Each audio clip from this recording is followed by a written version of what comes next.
Hello students, class 12th maths lecture 1 chapter 1 chapter's name is relation. Class 12th maths lecture 1 chapter 1 chapter's name is relations. ये जो chapter है relations and functions ये class 11 12th मिला करके maths का सबसे difficult chapter है, but इसका जो पहला सेक्शन है रिलेशंस वो क्लास 11th के लेक्चर्स में पढ़ना था। जहाँ भी आप लोगों ने पढ़ा होगा रिलेशंस क्लास 11th में पढ़ाया गया था, उसका काम क्लास 12th में लगेगा। अगर क्लास 11th का लेक्चर्स क्लियर नहीं है तो आप बुक पढ़ें, ट्यूशन का नोट्स देखें। बिना क्लास 11th के सेट्स एंड रिलेशंस के कॉन्सेप्ट के क्लास 12th का रिलेशन फंक्शन समझ में आने में मुश्किल होगा। ठीक है दोस्तों, तो वीडियो को पॉज करके आप या फिर रोक करके आप क्लास 11th का सेट रिलेशन देख लें अगर क्लियर नहीं है तो, और अगर क्लियर है तब बहुत ही आसानी से समझ में आ जाएगा शुरुआत का लेक्चर्स। तो क्लास 11th में आपने पढ़ा था जैसे एक सेट है ए, उसमें 3 एलिमेंट है 1 2 3, और एक और सेट है बी, इसमें कुछ एलिमेंट है 5 और -3। तो ए बाई बी ये क्लास 11th में आप लोगों को सिखाया गया होगा। सेट्स में ए बाई बी किस तरह से होता है, 1 5 का कोऑर्डिनेट, 1 -3 का कोऑर्डिनेट, 2 5 का कोऑर्डिनेट, 2 -3 का कोऑर्डिनेट, 3 5 का कोऑर्डिनेट, 3 -3 का coordinate. This is known as A by B of sets. Multiply नहीं है, ए बाई बी सेट्स का।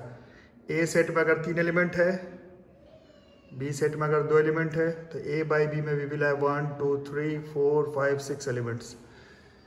ए सेट में 3 एलिमेंट, बी सेट में 2 element, A by B we will have 6 elements. A set में अगर m एलिमेंट, बी सेट में अगर n element, तो number of element present in A by B is m by n। m ये by नहीं है, ये मल्टीप्लाई है। 3 × 2 6, m × n, m × n। तो ए सेट में अगर 5 एलिमेंट, बी सेट में अगर 10 एलिमेंट, तो ए बाई बी में 5 × 10 50 एलिमेंट। क्लास 11th में पढ़ना था। ओके बच्चों, एलिमेंटल नॉलेज है class 11th relations on sets का। ए सेट में 3 एलिमेंट, बी सेट में 2 element, A by B we will have 6 elements.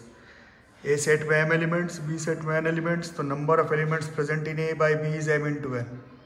Okay, आगे बढ़ते हैं। तो as studied in class 11th, ये क्लास 11th में आप लोगों को पढ़ाया गया है। रिलेशन कहते किसका, relation R in a set A is a subset of A by A. ठीक है, relation R is a relation in a set A. ठीक है, रिलेशन आर है सेट ए में, वो एक सबसेट होता है ए बाई ए का। ये क्लियर रखना होगा। ठीक है, इसको एकदम क्लियर करेंगे। Relation R is a relation in a set A, R is a subset of A by A। ठीक है, अगर इस तरह से कोऑर्डिनेट लिखा रहे A by B belongs to a relation, then we say that A is related to B and we write A relation B। Class 11th में पढ़ना था। जैसे कि मैं एक्सप्लेन करता हूँ आप लोगों को। जैसे देखें फॉर एग्जाम्पल A सेट में आप देख रहे हैं 1 2 3 4 5 6, कितना एलिमेंट है 6। तो A बाई A में कितना एलिमेंट हो जाएगा 1 2 3 4 5 6, फिर 1 2 3 4 5 6। तो A by A we will have 36 elements. ठीक है, जैसे A में m था, B में n था, तो A बाई B में m × n। A में अगर 6 है, फिर A में अगर 6 है, तो A बाई A में 6 × 6 36 एलिमेंट होना। ठीक है, बट एक रिलेशन लिखा हुआ है और रिलेशन दे रहा है, ऐसा रिलेशन A और B के बीच में होना चाहिए कोऑर्डिनेट के फॉर्म में कि A - B हमेशा 2 होना चाहिए। तो अब तो 36 एलिमेंट इसमें थोड़ी लिखा जाएगा। A - B 2, तो अगर आप ध्यान से देखेंगे तो 3 1 4 2 5 3 6 4। A - B 2, A - B 2, 5 - 3 2, 6 - 4 2। ठीक है, तो ये जो A बाई B में 36 एलिमेंट होता, उस 36 एलिमेंट में से ही ये जो रिलेशन का 4 एलिमेंट है उन्हीं 36 एलिमेंट में से है। क्लियरली रिलेशन जो है वो सबसेट होगा A बाई A का। क्लियर है, 3 और 1 के बीच में रिलेशन है, 4 2 के बीच में, 5 3 के बीच में, 6 4 के बीच में। ए सेट में 6 एलिमेंट, ए बाई में 36 एलिमेंट होता, बट ये जो क्वेश्चन लिखवाया गया है इस क्वेश्चन में सिर्फ 4 एलिमेंट है।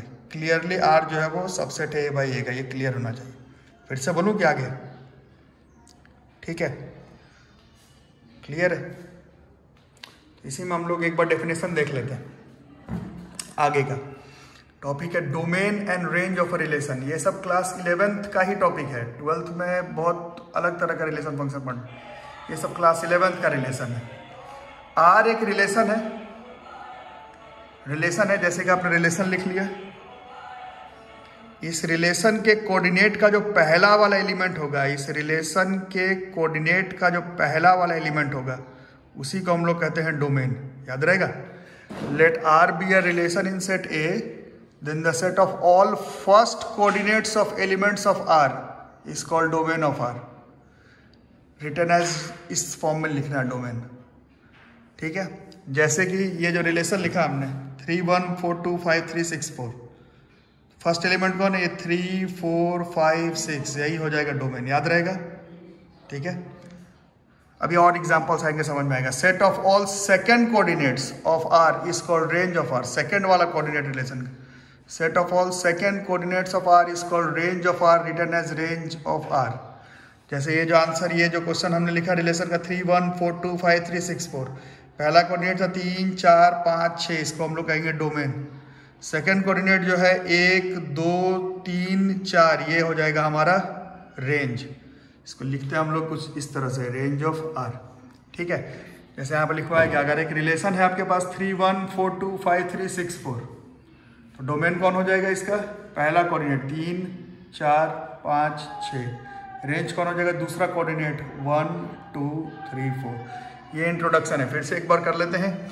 ए सेट में अगर 3 एलिमेंट है, बी सेट में अगर 2 एलिमेंट है, तो ए बाई बी में 6 एलिमेंट होगा। मल्टीप्लाई नहीं करना है, कोऑर्डिनेट के फॉर्म में लिखना है। इन्हीं सारे एलिमेंट को अगर ए बाई बी नहीं, ए बाई ए कर दे, ए में 5 एलिमेंट, बी में 5 एलिमेंट, तो ए बाई बी में 25 एलिमेंट। तो रिलेशन क्या होगा, रिलेशन कुछ ऐसा, रिलेशन तो इंग्लिश का ही वर्ड है, कुछ ऐसा बनाना है कि वो जो रिलेशन बने वो सबसेट आए ए बाई ए का।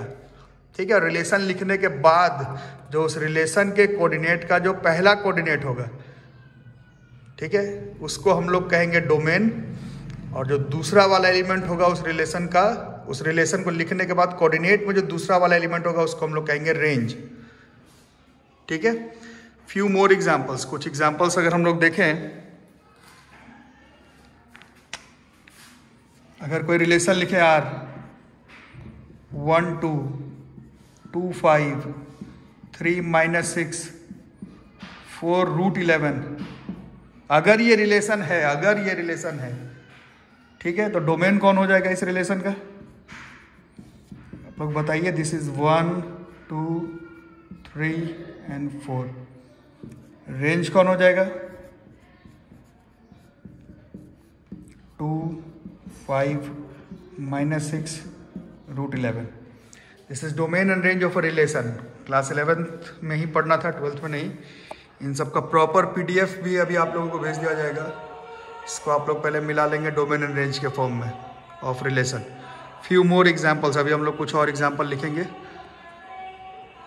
उसके बाद हम लोग आगे बढ़ेंगे। स्क्रीनशॉट ले सकते हैं, वैसे तो मैं PDF भी भेज ही रहा हूँ।